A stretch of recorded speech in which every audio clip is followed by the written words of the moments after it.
여기 중국에서 청진기 한 번 되면 한국 여행 경비 3일치 나온다는 중국 의사가 있습니다. 한국은 의료 시스템이 붕괴된 나라이고 경제력이 중국의 시골 수준이기 때문에 중국의 의사가 한국에 가면 대통령급 예우를 받을 거라며 큰 소리치고 있는데요. 과연 중국의 의사는 무엇 때문에 이러는 걸까요? 안녕하세요. 저는 중국의 의사 우이판이라고 합니다. 이번에 서주의과대를 졸업하고 신입으로 의사가 되었죠. 아직 보조의사라 2,000위안 정도를 받고 있어요. 한국 돈으로 무려 30만 원도 넘는 굉장히 큰 돈입니다. 중국의 10년차 의사는 현재 8,000위안 정도를 받는데 한국에서는 상상치도 못할 월급일 것입니다. 제가 10년차가 될 시점이면 물가가 오르는 만큼 월급도 오르기 때문에 정말 많은 월급을 받을 것이라 생각하고 있어요. 한국에 대한 이야기를 꺼내는 이유는 제가 너무 어이가 없는 이야기를 들었기 때문입니다. 저와 친하게 지내는 수저우 의과대의 친구 옌신이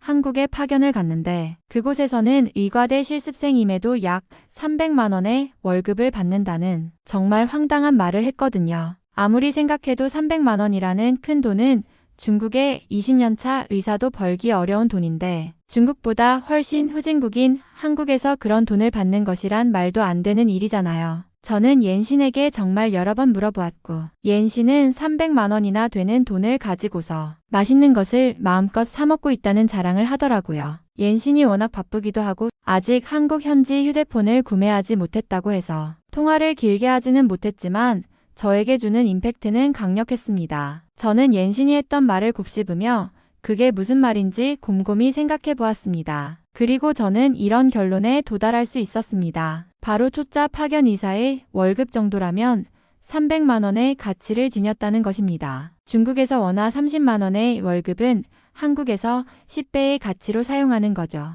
다시 말하자면 제가 받고 있는 30만 원 정도면 한국에서 300만 원의 가치로 사용할 수 있다는 겁니다. 그래서 옌신이 실컷 먹고 지낸다는 말을 했던 것이고 한국 생활에 만족하고 있다고 말한 것이었습니다. 그럼 저도 중국에서 청진기만 한 2번 되면 한국에서 3일 정도는 실컷 먹고 살 돈이 나온다는 소리잖아요. 이 생각을 왜 진작 못하고 있었을까 하며 저는 완전히 흥분에 빠지게 되었어요. 한국 남자들이 저에게 줄을 서면서 놀고 싶어 할 것이고 특히 중국을 우러러보는 한국인들이 많다고 알고 있으니 중국인이라고 한마디만 해도 그들은 분명 중국어를 잘잘 써대며 저와 말 한마디라도 더 붙이고 싶어 안달일 것이죠. 물론 이건 저의 완전 큰 착각이었습니다. 중국에서 보편적으로 생각하는 한국에 대한 인식이 문제였어요. 중국보다 저렴한 것은 물론 모든 방면에서 뒤떨어진 후진국이라 생각하고 있었기에 이런 잘못된 상상이 가능했던 것입니다. 저는 그래도 중국에서 엘리트라고 불리는 의사가 되었고 세상 물정에 빠삭하다고 생각했는데 한국에 대해서는 중국 정부라 가리는 정보 때문에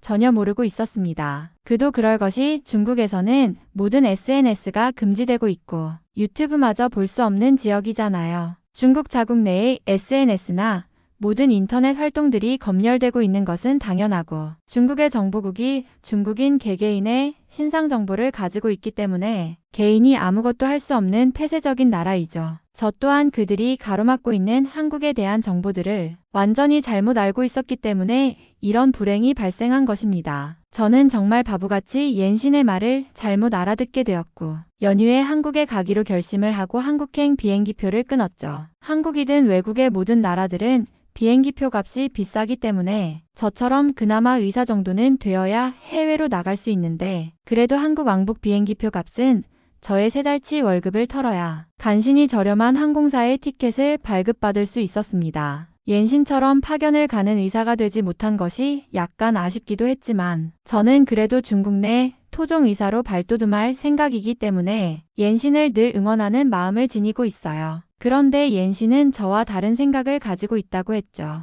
바로 한국에서 의사가 되는 것이 꿈이라고 했습니다. 자세한 이유는 한국에 오면 알려준다며 저보고 한국에 얼른 놀러오라고 꼬드겼고 저는 오매불망 한국에 가는 날만 손꼽아 기다렸습니다. 한국에 가자마자 저는 한국 공항의 풍경을 보고 감탄하게 되었습니다. 한국에서는 중국의 20년 전 풍경을 기대했고 어린 시절 중국의 모습을 떠올릴 생각으로 갔는데 말도 안 되는 풍경이 펼쳐져서 깜짝 놀랄 수밖에 없었어요. 한국인들은 여기저기 명품을 둘러매고 다니는 데다가 길거리의 자동차들까지 전부 세련된 모습의 신차들이라서 굉장히 놀랄 수밖에 없었습니다. 저는 그래도 이런 생각을 했죠. 여긴 공항이니 중국처럼 한국 1% 부자들만 있는 곳이라 이렇다고 말이죠. 중국에서 해외여행을 갈 정도면 정말 성공한 사업가나 저처럼 최고의 전문 직업군이 가곤 하는데 한국도 마찬가지라고 생각했던 겁니다. 어느 나라나 부자들은 있기 마련이고 한국 또한 이런 호사를 누리는 사람들은 최상위권일 거니까요. 그런데 버스를 타고 서울에 도착해서 옌신을 만나면서 저는 저의 생각을 완전히 바꿀 수 있었습니다. 옌신이 지내고 있다는 한국의 빌라 건물로 갔고 정말 간만에 만나는 옌신의 모습을 보며 반가움에 마구 수다를 떨었거든요. 그런데 저에게 바보 같다고 말하면서 중국에는 아직도 한국을 모르는 사람들이 너무 많다고 하더라고요. 심지어 옌신 본인도 한국의 물가 무서운 줄 모르고 왔다가 경악을 할 뻔했다면서 저에게 한국 물가의 진실과 한국 경제에 대한 이야기를 꺼내놓더라고요. 솔직히 저도 한국에 와서 놀란 점이 바로 물가였습니다. 버스비도 상상 초월로 비쌌고 음식점에 갔다가 도로 나올 정도로 충격을 받았거든요. 길거리에서 붕어빵을 2개에 1,000원에 팔고 있기에 그거 2개를 점심 대신 먹으면서 옌신을 만나러 온 거거든요. 사실 1,000원이라는 돈은 중국에서 제대로 된 밥과 국수를 사 먹을 돈인데 한국에서 작은 빵을 먹을 돈 밖에 되지 않는다는 것도 말이 안 되었죠. 그리고 옌신에게 300만 원이라는 돈이 한국에서 받는 돈이냐고 정말 여러 번 물었습니다. 액수 차이가 커도 너무 나잖아요. 저는 중국에서 30만 원, 옌신은 한국에서 300만 원을 받고 있는 것은 정말 불공평하다고 느껴졌으니까요. 옌신은 부모님께 가끔 1만 원씩 용돈을 붙여드리면 몹시 좋아하신다면서 그 돈이면 중국에서 며칠치 생활비라고 하셨다며 옌신이 한국에서 돈을 왕창 모아오기를 바라신다고 하더라고요. 저는 옌신과 이야기를 나누면서 너무 억울함을 느꼈고 심지어 옌신의 근무 시간이 저보다 짧다는 것을 알게 되자 억울해서 술만 마시게 되더라고요. 저는 한국에서 술값을 낼 돈도 없는 상황인데 옌신은 무려 42,000원이나 되는 큰 돈을 덜컥 내버렸기에 저는 옌신에게 꿈뻑 엎드릴 수밖에 없는 상황이었습니다. 심지어 옌신은 중국에서는 비싸서 사 신을 수 없는 나이키와 아디다스 운동화도 가지고 있어서 너무 놀랐습니다. 중국에서 가품을 사도 한 켤레에 3만 원 정도를 줘야 하는데 한국에서 무려 12만 원을 주고 구매했다며 저에게 보여주는데 부럽다는 말과 한숨만 계속 나오더라고요. 사실 저는 중국에서 고향 친구들 사이에서 엘리트라고 불리고 저처럼 많은 돈을 벌고 싶다는 친구들에게 가끔 기분 좋게 한 턱씩 내곤 했거든요. 그 돈은 한국에서 고작 5,000원 수준의 돈이었고 술집에서 참이슬 한 병도 사기 어려운 돈이라는 사실을 알게 되었을 때에 정말 이렇게 삶이 허무할 수 있구나 생각이 들면서 분노가 치밀어 오르기 시작했습니다. 옌신은 앞으로 저보다 10배는 더 잘 살게 될 것이 분명한데 저는 중국의 말뚝을 받고 계속 중국에서 살 생각을 했던 거니까요. 아마 중국의 10년차, 20년차, 30년차 의사들은 전부 한국에서 옌신이 받고 있는 월급을 알게 되면 깜짝 놀라게 될 것입니다. 잘 나가는 병원의 병원장도 그 돈을 벌기 어려울 테니까요. 그들은 이런 사실도 모르고 아직도 중국에서 의사 생활을 하고 있는 거고 옌신처럼 발 빠른 사람들만 한국에 와서 큰 돈을 만진다고 생각하니 저도 빨리 계몽이 되어야겠다는 생각이 들면서 오금이 저렸습니다. 옌신의 집에는 여기저기 한국어 교재가 깔려 있었고 한국 귀화와 관련된 책들도 놓여 있더라고요. 옌신은 앞으로 한국에서 외국인 의사들을 받아들인다고 하고 있기 때문에 경쟁이 치열해지기 전에 얼른 이곳에 오라고 말을 해주더라고요. 한국의 의사 숫자가 부족한 상태이기 때문에 외국인 의사를 반긴다는 말과 함께 말이죠. 저는 한국의 사정을 하나도 모르고 있던 저의 과거를 반성하면서 옌신의 말에 집중할 수 있었습니다. 그리고 옌신은 더 충격적인 발언으로 저에게 놀라움을 주더라고요. 중국에서는 환자들이 의사에게 소리를 치거나 병원비를 내지 않고 도망을 가는 경우가 무척이나 흔한데 한국에서는 일절 그런 행동을 하는 사람이 없어서 진료를 하기가 매우 편하다고 했습니다. 저는 정말 충격에 빠지고 말았습니다. 중국에서는 환자들이 의사를 때리거나 욕을 할 때에 대처할 매뉴얼도 공부하고 있는 판인데 한국에서는 그런 상황이 아예 발생하지 않는 것이 이상했어요. 환자들이 아프면 소리를 지르거나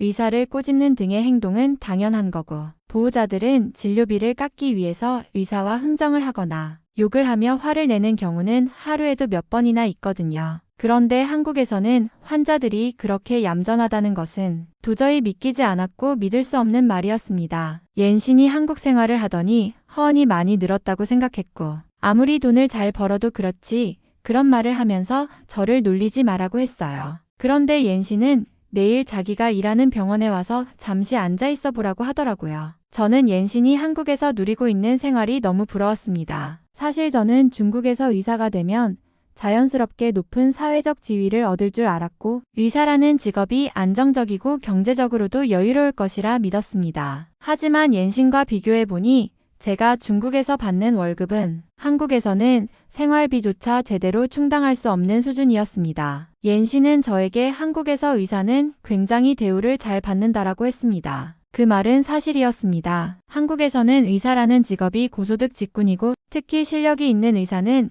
병원이 먼저 모셔가려고 한다는 것입니다. 옌신은 처음에 한국 병원에 왔을 때만 해도 그냥 실습생이었지만 한국 병원에서 일하면서 점점 더 좋은 기회를 얻고 있다고 했습니다. 여기서는 실력만 있으면 인정받아. 중국처럼 연줄이나 뒷돈이 중요한 게 아니야. 옌신의 말을 들으며 저는 더욱 씁쓸해졌습니다. 중국에서는 병원에서 일하려면 결국 연줄이 가장 중요합니다. 아무리 공부를 열심히 하고 실력이 뛰어나도 좋은 병원에 들어가려면 반드시 누군가의 추천이나 금전적인 지원이 필요하죠. 하지만 한국은 다르다고 했습니다. 그저 자신의 실력만으로도 충분히 높은 연봉을 받을 수 있고 능력이 있다면 얼마든지 더 좋은 조건으로 이직도 가능하다고 했습니다. 저의 집안은 사실 소장농 집안이고 자식이 없는 삼촌이 저를 뒷바라지 해주셨기 때문에 공부를 할 수 있었거든요. 그리고 의대도 아르바이트를 하면서 간신히 졸업했고 저는 늘 집안의 기둥과 같은 취급을 받았습니다. 아버지가 아프실 때에 저의 돈으로 치료를 해드렸고 제가 몰래 병원에서 가져온 의료기기로 주사를 놔드리곤 했어요. 옌신은 좋은 집안에서 태어났기에 이런 파견도 가능했던 것입니다. 옌신의 아버지는 의사셨고 옌신네는 대대로 의사 집안이었기에 한국의 사정도 저보다 빨리 알아차렸을 테죠. 심지어 옌신의 아버지가 백을 써서 옌신을 의대에 보냈다는 말을 얼핏 들었고 옌신은 한국 파견이 끝나고 중국 최고의 병원에서 근무를 하다가 다시 한국으로 완전히 들어갈 계획까지 가지고 있었습니다. 저는 그저 30만 원을 받으며 10년 차 120만 원까지 천천히 기다려야 하는 거죠. 그 정도를 받게 된다면 정말 부유층이거든요. 그런데 옌신을 보면서 저의 꿈이 부질없다고 느껴졌습니다. 저는 옌신이 왜 한국에서 의사가 되고 싶어 하는지 조금씩 이해하기 시작했습니다. 단순히 돈을 많이 벌고 싶어서가 아니라 의사로서 제대로 된 대우를 받고 실력으로 인정받을 수 있는 환경이기 때문이었습니다. 다음날 저는 옌신이 일하는 병원에 갔습니다. 환자로 위장한 채 대기실에 앉아 주변을 살펴보았습니다. 병원 내부는 깔끔하고 정돈되어 있었으며 직원들은 바쁘게 움직이면서도 여유가 있었습니다. 가장 놀라웠던 것은 병원의 분위기였습니다. 중국 병원에서라면 익숙하게 들렸을 법한 소란스러운 소리, 큰 소리로 불만을 터뜨리는 환자, 차례를 기다리지 않고 새치기 하는 모습이 전혀 보이지 않았습니다. 대신 환자들은 조용히 차례를 기다렸고 간호사나 의사가 요청하는 대로 차분히 움직였습니다. 한국에서는 병원이라는 공간이 이렇게도 조용할 수 있다는 사실이 신기했습니다. 잠시 후 간호사가 한 환자의 이름을 부르자 환자는 바로 자리에서 일어나 조용히 진료실로 들어갔습니다. 아무도 불평하지 않았고 의료진을 향해 화를 내는 사람도 없었습니다. 이건 분명 중국과 다른 문화였습니다. 중국에서는 환자들이 진료 순서를 지키지 않고 다투거나 심지어 의사에게 화를 내는 경우도 흔합니다. 특히 응급실에서는 의료진을 향한 폭력이 일어나는 경우도 적지 않습니다. 하지만 여기는 달랐습니다. 의료진과 환자 모두가 마치 한 팀처럼 움직이고 있었거든요. 저는 그 차이를 곰곰이 생각했습니다. 한국에서는 의료진이 환자를 존중하지만 환자도 의료진을 존중하고 있었습니다. 그리고 그 결과로 병원이 원활하게 운영될 수 있는 것이었습니다. 그때 옌신이 진료실에서 나오는 모습을 보았습니다. 그는 환자를 향해 친절한 미소를 지으며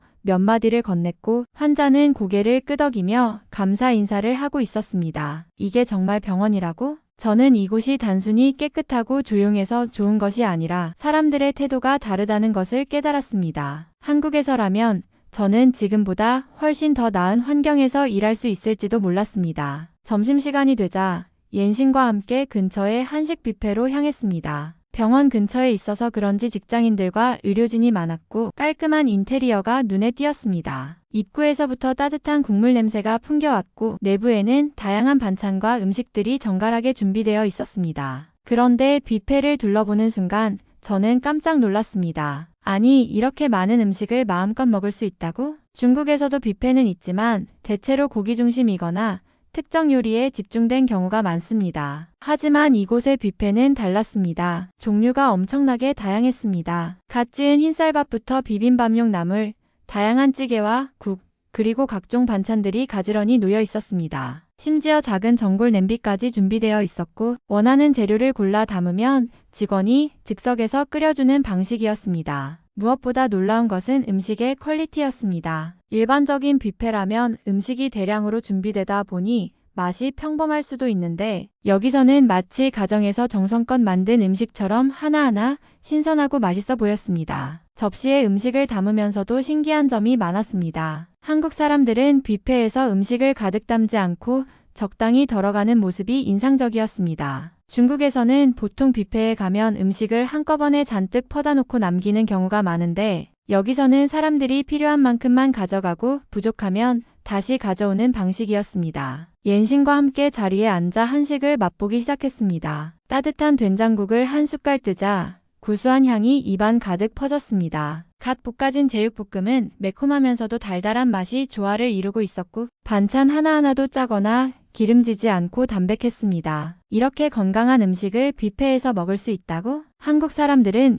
뷔페에서도 건강한 식사를 할 수 있도록 배려하는 것 같았습니다. 기름진 음식이 아니라 다양한 채소와 국, 찌개를 곁들여 먹을 수 있도록 구성된 점이 감탄스러웠습니다. 식사를 마칠 때쯤 저는 주변을 둘러보며 또 한 번 놀랐습니다. 한국 사람들은 먹을 만큼만 가져가서 남기는 사람이 거의 없었습니다. 그리고 식사가 끝난 후 대부분의 사람들이 자리 정리를 하고 나가는 모습이 인상적이었습니다. 옌신이 웃으며 말했습니다. 한국 뷔페 처음이지? 어때? 저는 고개를 끄덕이며 대답했습니다. 이런 뷔페라면 매일 와도 질리지 않을 것 같아. 음식도 맛있고 분위기도 차분하고 사람들이 너무 예의가 바른 것 같아. 그 말을 하면서 저는 다시 한번 한국의 문화에 감탄하고 있었습니다. 뷔페에서도 질서를 지키고 배려하는 모습이 한국의 또 다른 매력이라는 걸 깨닫는 순간이었습니다. 병원으로 돌아오는 길, 저는 무언가 허전하다는 느낌이 들었습니다. 옌신과 나란히 걷다가 갑자기 멈춰섰습니다. 그리고는 심장이 철렁 내려앉았습니다. 가방 내 가방. 순간 머릿속이 새하얘졌습니다. 분명히 뷔페에서 계산할 때까지는 손에 들고 있었는데 그 이후로 기억이 나지 않았습니다. 저는 급히 주머니를 뒤졌지만 휴대폰도 없었습니다. 지갑과 휴대폰이 든 가방을 통째로 잃어버린 것입니다. 하지만 문제는 단순한 가방이 아니었습니다. 그 안에는 여권이 들어있었습니다. 전 재산이라고 할 수 있는 한국 돈 3만 원도 들어있었지만 여권이 없으면 한국에서 더 이상 머무를 수 없게 되는 상황이었습니다. 제 얼굴이 순식간에 창백해지는 걸 본 옌신이 놀라며 물었습니다. 무슨 일이야? 뭐 잃어버렸어? 저는 거의 떨리는 목소리로 대답했습니다. 가방을 잃어버렸어. 거기 여권이랑 핸드폰이랑 다 있었는데 옌신의 얼굴에도 긴장감이 스쳤습니다. 어디서 잃어버린 거야? 마지막으로 본 게 언제야? 제 머릿속에서 기억을 더듬었습니다. 계산할 때까지는 분명히 들고 있었고 이후에 음식을 가져오느라 잠깐 내려놓았을 수도 있겠다는 생각이 들었습니다. 뷔페야. 뷔페에 두고 온 것 같아. 저는 말이 끝나기가 무섭게 다시 뛰기 시작했습니다. 지금 당장 찾아야 했습니다. 시간이 지나면 누군가 가져갈 수도 있었고 여권이 사라지면 정말 심각한 문제가 될 수 있었습니다. 옌신도 저를 따라 뛰면서 진정해. 한국이니까 아마 그대로 있을 거야. 라고 말했지만 저는 전혀 안심이 되지 않았습니다. 이건 단순한 가방이 아니라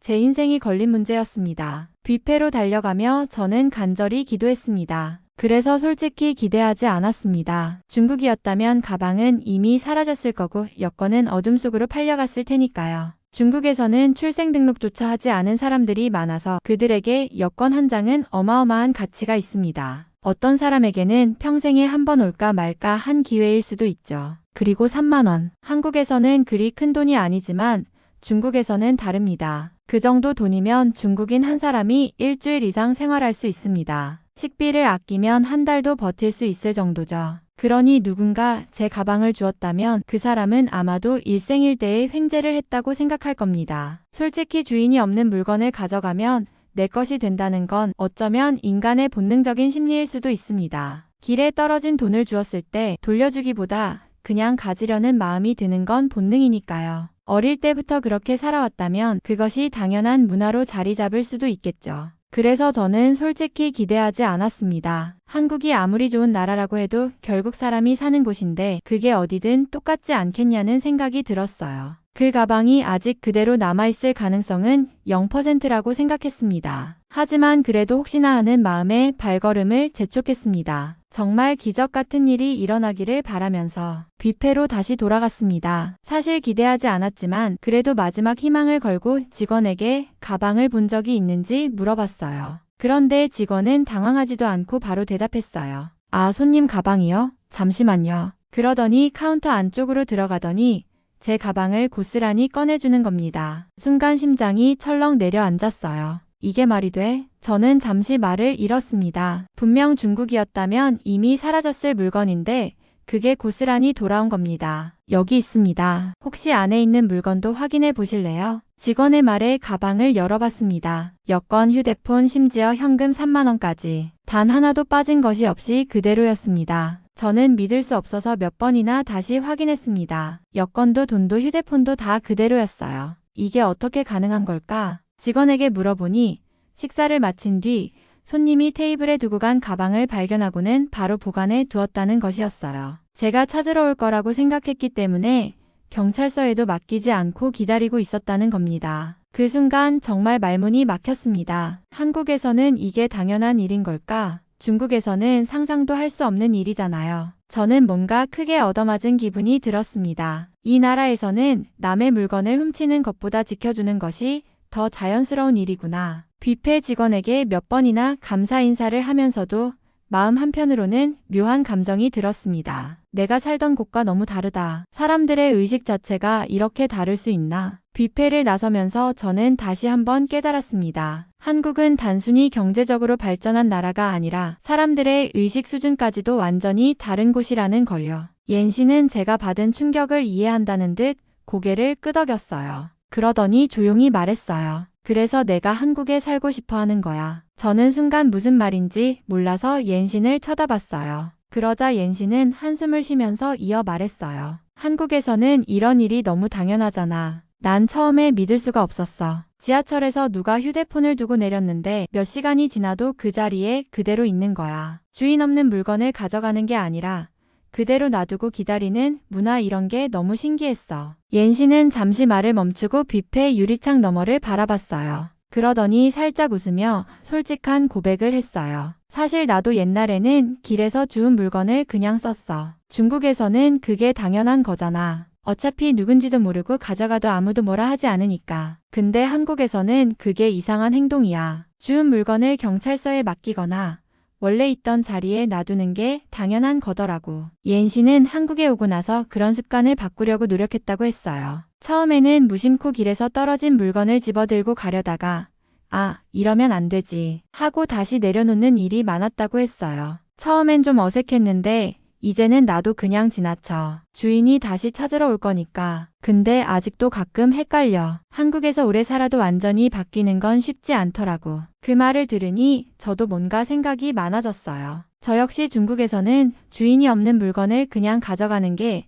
특별히 나쁜 일이라고 느껴본 적이 없었어요. 그런데 지금은 그게 아니라는 걸 직접 경험했어요. 그러면 중국에서는 왜 이런 게 당연한 걸까? 저는 조심스럽게 물었어요. 옌 씨는 잠시 고민하더니 작은 목소리로 말했어요. 어릴 때부터 그렇게 배워서 그런 거 아닐까? 남이 먼저 안 가져가도 결국 누군가는 가져가니까. 그러면 내가 먼저 가져가야 손해 안 본다는 식으로 생각하게 되고, 그러다 보니 도덕보다는 누가 먼저 차지하느냐가 중요해지는 거지. 옌 씨의 말에 저는 깊이 공감했어요. 중국에서의 생활이 떠올랐어요. 가게에서 직원이 잠깐 한눈을 팔면 물건을 슬쩍 가져가도 아무도 신경 쓰지 않았어요. 길거리에 떨어진 지갑이 있으면 누가 먼저 줍느냐가 중요했어요. 남들이 다 그러니까 나도 그렇게 해야 한다고 자연스럽게 배웠던 거예요. 그런데 한국에서는 달랐어요. 누가 주운 물건을 가져가지 않고 원래 주인에게 돌려주는 게 당연한 일이었어요. 이 나라에서는 도덕이 사회의 기본 원칙이었고 신뢰가 생활 속에서 자연스럽게 자리 잡고 있었어요.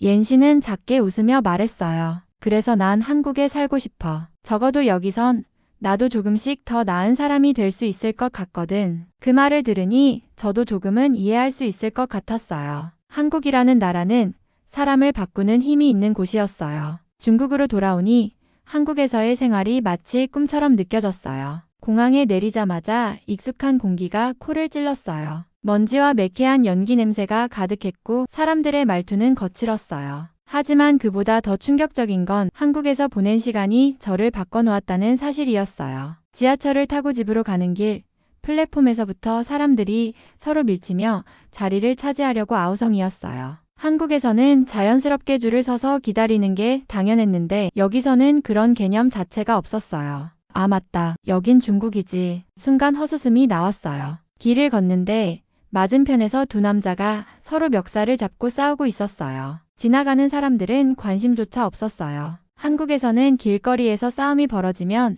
누군가 말리거나 최소한 경찰이 금방 출동했을 텐데 여긴 그런 것도 없었어요. 사람들은 무덤덤하게 그 앞을 지나갔어요. 마치 싸움이 일상적인 풍경이라도 되는 것처럼요. 중국에서는 이런 게 당연했었나? 갑자기 제 자신이 낯설어졌어요. 한국에서 생활할 땐 이런 게 전혀 생각나지 않았는데 다시 돌아오고 나니 너무나 선명하게 느껴졌어요. 그러던 중 큰 길을 건너려다 실수로 휴대폰을 떨어뜨렸어요. 놀라서 허리를 숙이는 순간 한 아이가 빠르게 다가오더니 제 휴대폰을 주워들었어요. 저는 반사적으로 고마워 라고 말했어요. 하지만 그 아이는 주는 대신 휴대폰을 쥐고선 한 발짝 뒤로 물러났어요. 이거 내 거야. 아이의 태도는 너무나 당연하다는 듯 했어요. 저는 순간 얼어붙었어요. 한국에서는 이런 상황에서 주운 사람이 떨어뜨리셨어요. 라며 건네주는 게 당연했는데 여기서는 그냥 가져가는 게 당연한 거였어요. 그거 내 거야. 줘. 제가 단호하게 말하자 아이는 눈을 동그랗게 뜨더니 한숨을 쉬며 마지못해 돌려줬어요. 그리고는 불만스러운 얼굴로 다른 사람이 주었으면 넌 못 찾았을 거야. 라는 말을 남기고 사라졌어요. 정말 그럴 수도 있었겠죠. 이게 바로 한국과 중국의 차이였어요. 한국에서라면 휴대폰을 잃어버려도 다시 찾을 수 있다는 확신이 있었어요. 하지만 여기서는 내 물건을 내가 지키지 않으면 사라지는 게 당연했어요. 사람들은 신뢰보다는 먼저 차지하는 게 우선이었어요. 그날 밤 저는 한국에서 있었던 일들을 하나하나 떠올렸어요. 길에 떨어진 물건이 그대로 있는 풍경, 줄을 서서 기다리는 사람들, 남을 배려하는 문화, 그곳에서의 삶이 너무나 그리워졌어요. 다음날 아침 다시 병원에서 근무를 시작했어요. 사실 한국에서 돌아온 이후로 모든 게 더 힘들게 느껴졌어요. 같은 일상이었는데 한국에서 경험한 것과 비교되면서 더 지치고 화가 났어요. 점심시간이 지나고 정신없는 병동에서 환자들을 돌보다가 한 남성 환자가 갑자기 소리를 지르며 물병을 던졌어요. 반사적으로 피하려 했지만 그대로 제 얼굴을 강타했어요. 순간 눈앞이 아찔해졌고 코에서 뜨거운 느낌이 퍼졌어요. 코피가 흘러내리는 걸 보면서도 저는 아무 말도 못했어요. 주변의 다른 간호사들은 익숙한 듯 한숨을 쉬거나 고개를 저을 뿐이었어요. 누군가는 또 시작이네 라고 중얼거렸어요. 환자는 사과는커녕 더 화를 내면서 소리를 질렀어요. 전혀 미안해하는 기색도 없었어요. 하지만 아무도 그를 제지하지 않았어요. 여긴 원래 이렇다는 듯 저한테 다가와 괜찮아?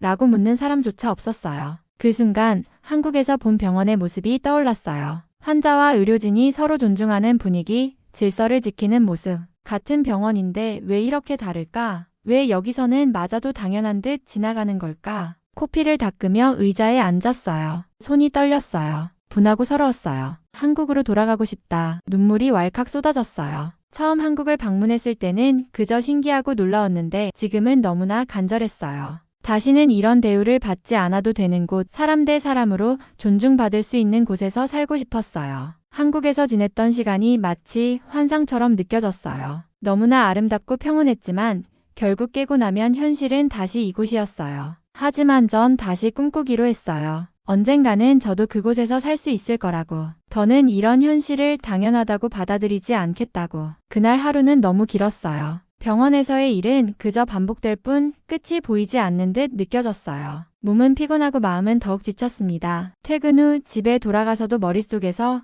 그날의 일들이 계속 떠나지 않았어요. 환자에게 맞은 물병, 아무렇지 않게 지나치는 사람들의 태도, 그리고 그 상황을 그냥 당연한 일처럼 여기는 모든 것이 제 마음을 무겁게 만들었어요. 정말 한국에서의 10배나 만족스럽고 행복한 삶을 늘 꿈꾸며 이제는 한국이 유일한 희망이라고 생각하고 있습니다. 이번 사연은 여기서 마무리하도록 하겠습니다. 끝까지 시청해주셔서 감사드립니다. 좋아요와 구독은 영상 제작에 큰 힘이 됩니다. 꼭 한 번씩만 눌러주세요. 감사합니다.